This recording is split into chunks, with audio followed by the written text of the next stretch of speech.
आणि काय कारवाई झाली? सायबर पोलीस स्टेशन अकोला येथील एका 80 लाखाच्या फ्रॉडच्या गुन्ह्यामध्ये एक महिला आणि एका पुरुषाला आम्ही अटक केलेली आहे. त्यामध्ये त्यांचा काल 4 दिवसाचा PCR मिळालेला आहे.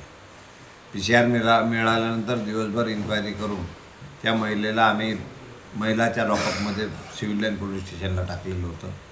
त्या ठिकाणी ड्युटीवर असलेला अंमलदार ASI राजेश जाधव यांनी तिला तो खूप स्मार्ट आहे, तुझी मुलगी तुझ्यासारखी स्मार्ट असेल असं म्हणून शरीर सुखाची मागणी केली व त्या बदल्यात 10,000 रुपये देतो असं सांगितलं. त्यामुळे ती महिला घाबरल्यामुळे ती माहिती आमच्यापर्यंत आली. आम्ही त्या ठिकाणी गेलो. त्या पीडित महिलेची आम्ही फिर्याद घेतली. संबंधित दोषी ASIवर गुन्हा दाखल केला. सदर गुन्ह्याची माहिती माननीय पोलीस अधीक्षक सरांना दिली. माननीय SP सरांनी त्याला त्वरित निलंबित केलेलं आहे. पुढील कारवाई सुरू आहे.